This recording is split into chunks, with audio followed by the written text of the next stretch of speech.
It started like any other morning in the city of Bellwood, a southern town trying to hide the cracks of its past under a polished veneer of progress.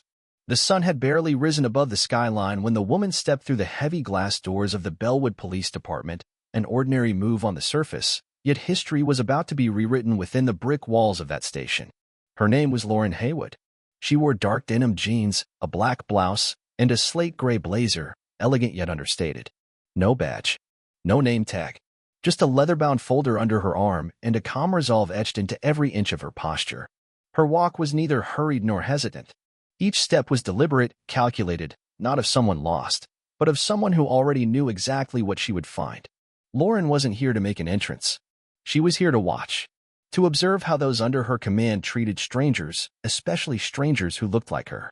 For 20 years, Lauren had served on the force, starting out in New Orleans, where corruption seeped from every back office and every patrol route had its politics.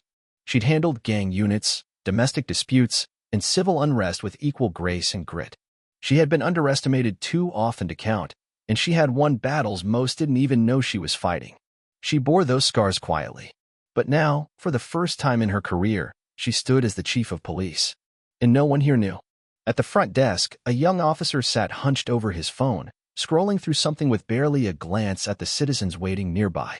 A black man in his early 50s sat with his hands clutched over a crumpled piece of paper, looking uneasy but patient. No one had acknowledged him for 15 minutes. Lauren stood just behind him, watching. A white officer with a coffee in hand muttered to a colleague nearby, not bothering to lower his voice. Another one of them. But it's some nonsense again. Always is. The colleague chuckled but didn't respond. Lauren's jaw tensed. Not from surprise.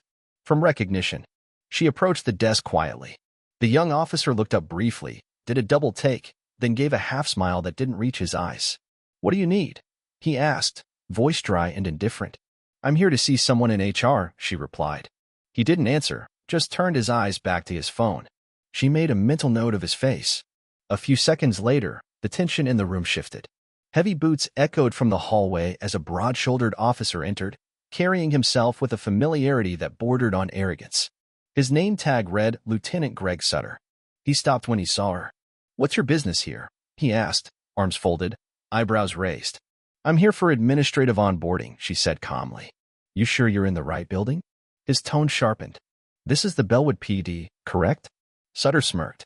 "Well, HR's busy. You might want to try the city office if you're looking for some kind of job application." Lauren didn't blink. "No, this is where I need to be."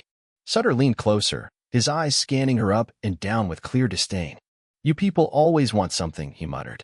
"I'm asking to speak to the HR team lead." Sutter chuckled. "Are you some kind of activist? A watchdog? What, here to write a blog about how mean we are?" He turned to the others nearby. "Hey boys, we've got another rights crusader in the lobby." Some of them laughed.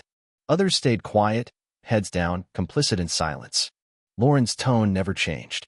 "Lieutenant, I'm simply requesting what any citizen is entitled to." "Well, you're about 5 seconds from being escorted out of here for loitering," he said, stepping closer. "You're holding up our operations." "I'll wait here," Lauren replied evenly. Sutter's eyes narrowed. "That's so." The officers around them were now fully aware that something was happening. A line had been crossed, though no one quite knew where yet. When Lauren didn't move, Sutter's voice dropped lower.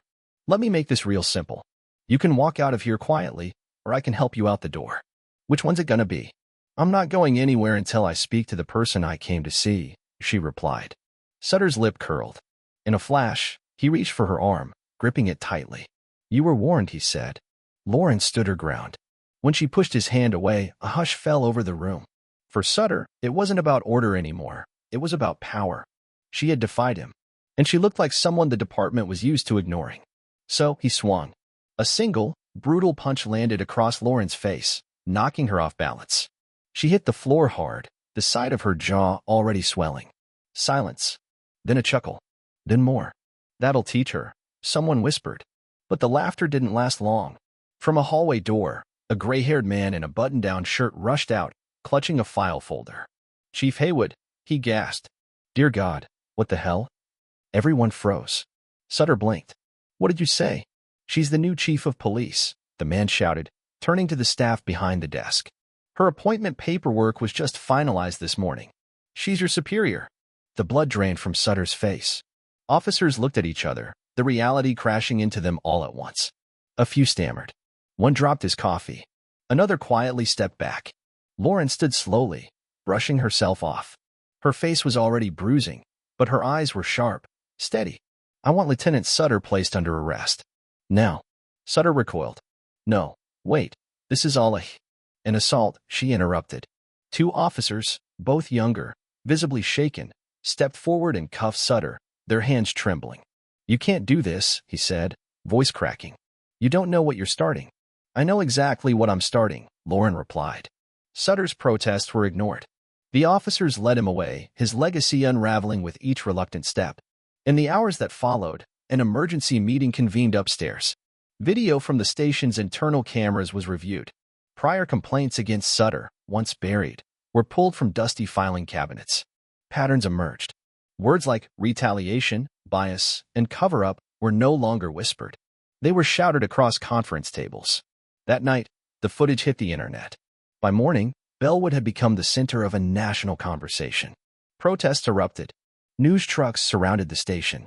Activists called for audits and full departmental review. And Lauren stood calmly at a press conference outside City Hall. I am not here to uphold what has always been, she said to a crowd of thousands. I am here to build something better. For all of us. She paused, scanning the faces.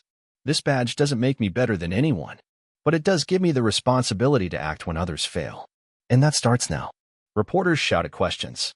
Flashes from cameras lit the podium. But Lauren didn't flinch. She spoke with the authority she had earned, not from a title, but from a lifetime of showing up, of surviving, of refusing to sit down when told to kneel. Inside the department, quiet resignations followed. Suspensions were issued. A cultural reset began.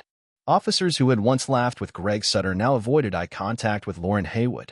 But she didn't care about their discomfort. She cared about the community. About fairness. About justice, not the badge-wielding version, but the real kind. The kind that walked through the front door without armor and still held the line. Lauren would not be their friend. She would be their standard. And the people of Bellwood, for the first time in years, began to believe that maybe, just maybe, things could change. Not because the system wanted to, but because someone finally dared to walk into it unannounced and take the punch and still stand.